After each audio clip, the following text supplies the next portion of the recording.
Hey YouTube, what's up? This is Power Mixer 8.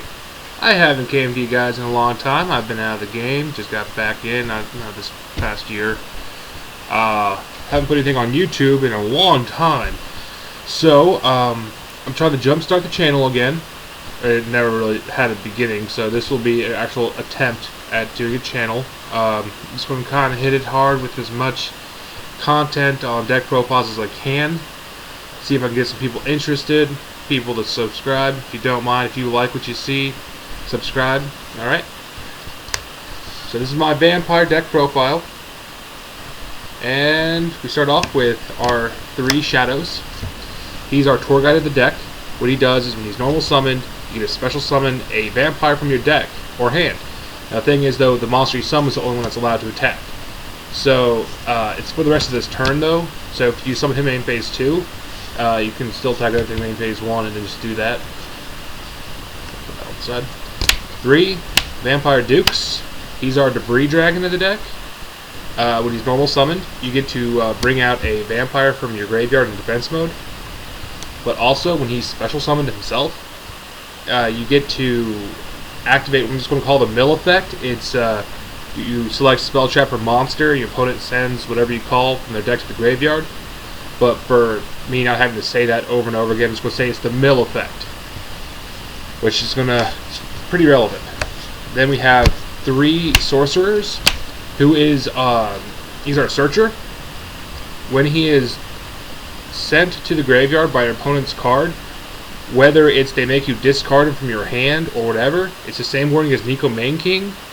So if they, Dark World Dealings and you pitch this, you get a search. But when it's sent to the grave, you search for a vampire, spell, a trap, or monster.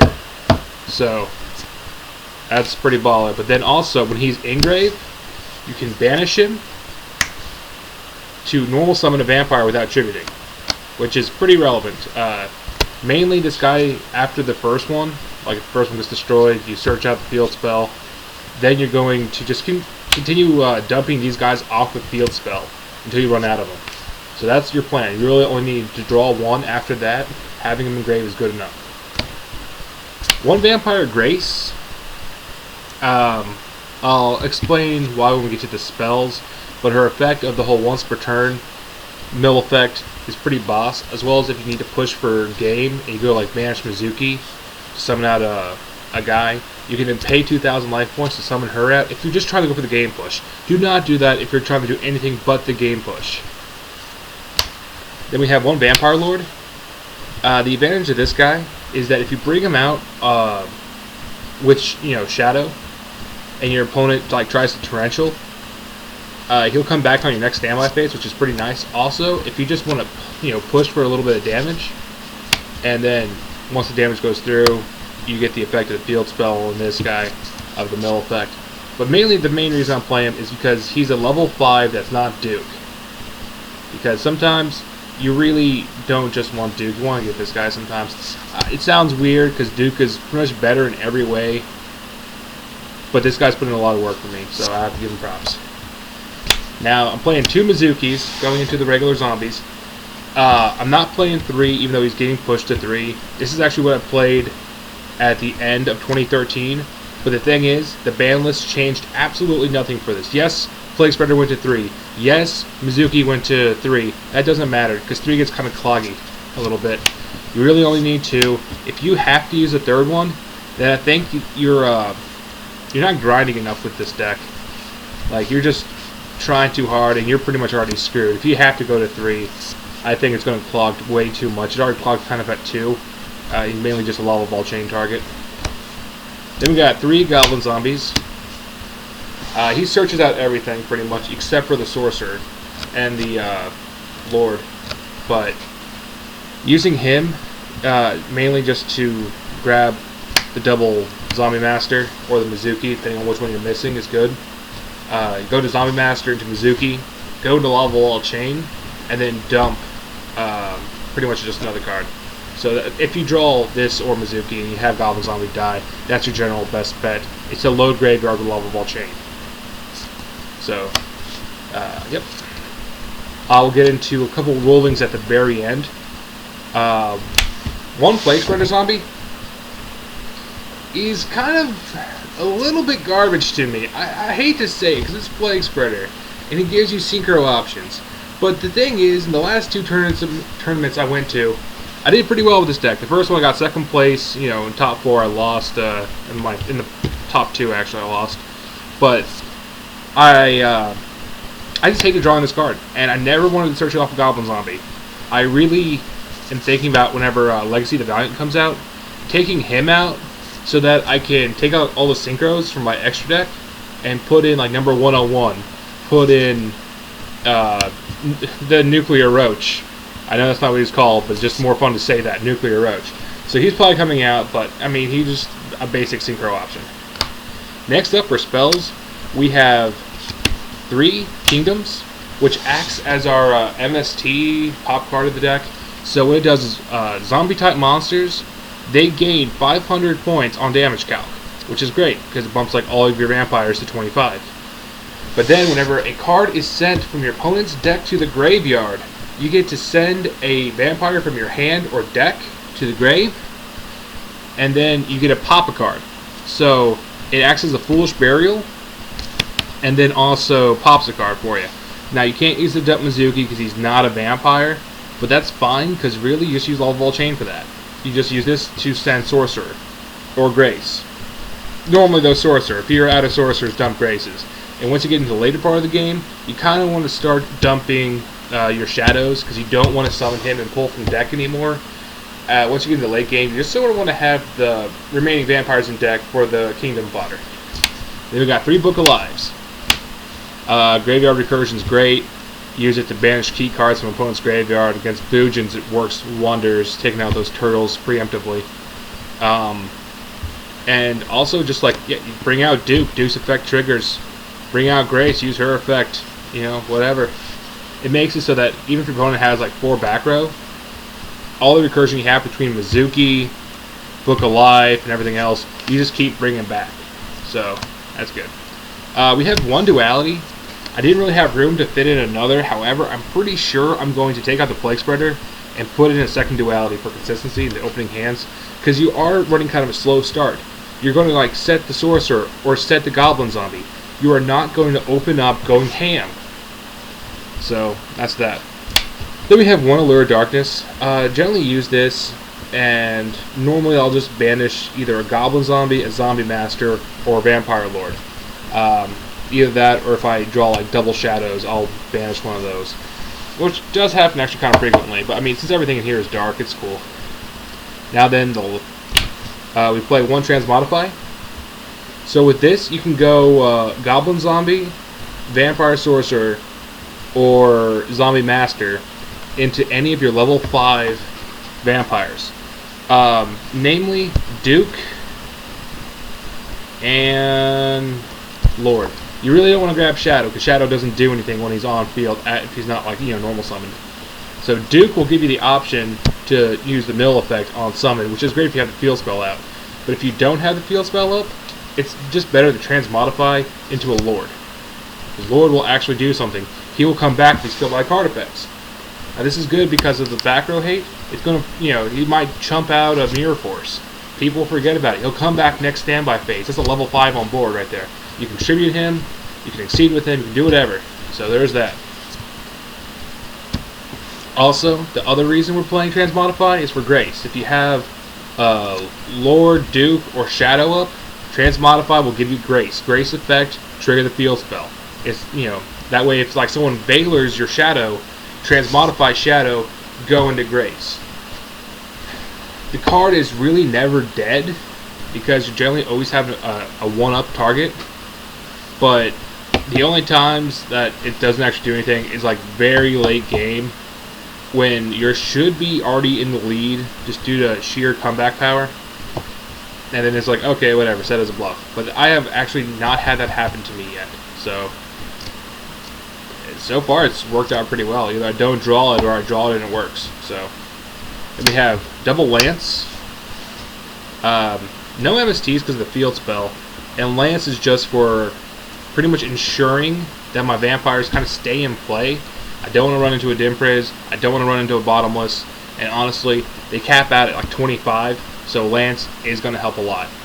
So, also against like Skill Drain, it's helped out quite a bit. So now, trap guards, we have Triple Phoenix Chain. We have Devil Mirror Force. We have the one-of Solemn Warning, Torrential, Compulse, Bottomless, and then we have one copy of Takeover. Now, Vampire Takeover, what it does is that you can only activate this if you don't have a field spell up yet, and the only monsters you control are zombies. So then you activate this, you play a field spell from your deck, then you special summon a vampire from your graveyard. And if you summon out a Duke, if you did it at Chainlink 1, so that Duke doesn't miss timing, then you activate his effect, then the field spell goes off, and then, you know, you just keep doing more and more. So, there's that. So that's the trap cards. Then, for the extra deck, this is likely to change once Legacy comes out, where we have 2 Crimson Knights. He acts pretty awesomely, actually. His first effect is you detach a material, and then you get to special summon a monster from your opponent's graveyard, which is actually very useful, because you can steal anything. It's like, oh, no level restrictions at all. So, the only downside is, the monster you summon is the only monster allowed to attack for the rest of this turn. So if you go battle phase first, kill their big guy, detach material, yoink their guy from their graveyard. You know, I did that to a Bujin player, took his Yamato, you know, and I just sat on that. His second effect is if your opponent destroys him, sends him to the graveyard, then on the standby phase afterwards, he comes back out in defense. Now this is either player's standby phase, mine or yours.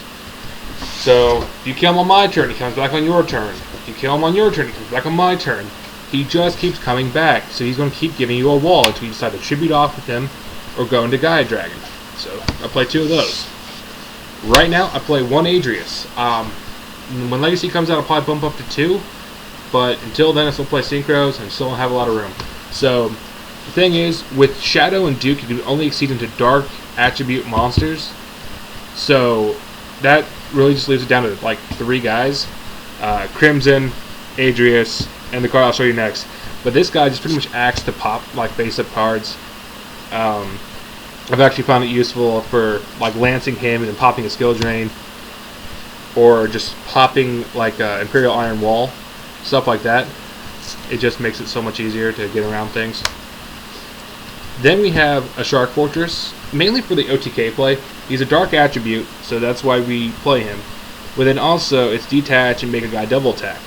The Shadow Knight is 3,000 under the field spell.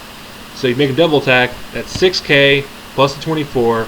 Assuming you went like Duke into Duke, got Duke's effect, triggered the field spell, pop their side, go into this, go into Shark Fortress with another play, make him be able to double attack, drop over a Gaia Charger for piercing, kill their monster with piercing damage, and then run over for 6,000. I mean, that's mass damage at least. So, there's that. And then 1 Gaia Dragon, just 1, because you really only use them for like the game-ending play, or if you have like a vampire, Shadow Vampire, like Shadow Vampire, God, Crimson Vampire come out in defense on your standby phase, you just then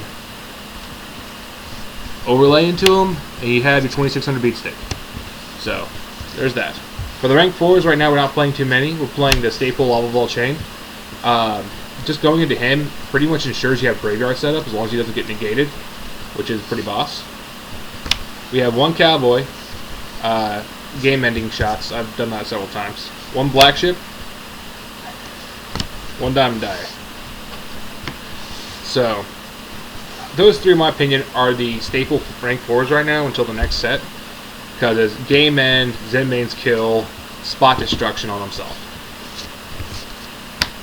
For Synchros, we play the level 6s, 1 Revive King Hades, just because it's he makes any zombie you control kills a guy, negate the guy's effect. So it's pretty good against like the dragon matchups if that came out. But Iron Chain, because if he deals damage, they mill 3, which triggers your field spell. But honestly, not too much play. 1 Black Rose for my 7. 1 Crimson Blader, 1 Scrap Dragon, and 1 Thought Ruler Archfiend. The Thought Ruler Archfiend was solely just for those cases when you're running low a little bit on life and you just need to restock, or if you just know your opponent's trying to OTK you and they don't care about back row or whatever. If you just go Thought Ruler and just poke for like a little bit over their guy, kill their guy, gain some life points, at least that way you're not going to get OTK'd by exact 8,000. You'll get at least, if they OTK you, they're going to need at least 10 grand. So that's what I play there. And pretty much all those synchros are going to come out if I take out that Plague Spreader. So I'm going to show the sideboard for only one reason. Is this was the sideboard for last format, and it's actually really likely to change. So I'm not too worried. It's like I said, this is what I played at the end of 2013. So I played 2 Zombie Worlds. I don't have DNA surgeries, but then also this, counts as stuff in graveyard as well. So, it knocks in into zombies. Just does a lot more, if you ask me. Also, they can't tribute anything that's not zombies, which also does give you the advantage if you're playing against like Monarchs. But I mean, odds are you're not going to play against Monarchs. Generally, this will just be good against like Prophecies, knocking off their field spell. This will be good against Boojins. I mean, stuff like that. And now, talk about knocking off field spells. We played 2 field barriers. If you get into a field spell war with like Gravekeepers, they're probably going to beat you in that. So if you go field barrier though, with your kingdom out, they have to now waste 2 cards, an MST and then knock off. So that's not too bad. Next up, we have 3 MSTs because we're not maining any. Double rivalries because everything in here is the same type. It's all zombies. 2 Gozens because everything but Mizuki is dark. Double debunks because it's debunk. And I was playing double deck Devies for like the Yugioh matchup, but honestly, they never helped out. I just never, played against Yugiohs, and I wasn't expecting that. And everything else I was playing, decent sized monsters like Boojins. So that really wasn't the best call for me. Now, I said I was going to explain a few rulings here. And one of the most simple rulings is if you have Goblin Zombie up and you decide to tribute Goblin Zombie to summon Shadow. What happens now is that since Goblin Zombie was tributed first and his effect is mandatory, you put it at Chainlink 1. And now you put Shadow at Chainlink 2. You have to do this. You can't choose not to. It's kind of screwed up. So, Chainlink 2 resolves. You get Duke. But you can't activate this effect because Chainlink 1 still has to resolve. Now 1 resolves. Search Mizuki or anything else, okay? The last thing that happened was not Duke summon, but was the adding Mizuki. Duke does not activate. Pretty gay. The same thing we said about Takeover. Say you have Shadow up, and you have a face down Takeover, and your opponent plays MST on it, and you chain it, and now you get the field spell, and now you get Duke. But the last thing to happen is MST resolving and popping the Takeover. So again, you get nothing. Duke does not activate.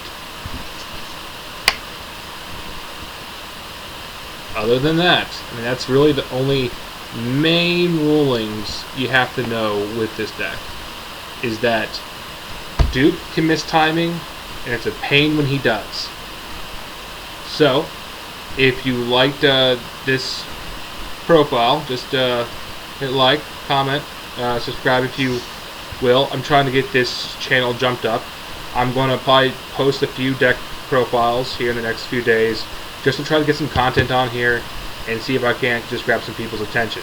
So, that's all from me, YouTube.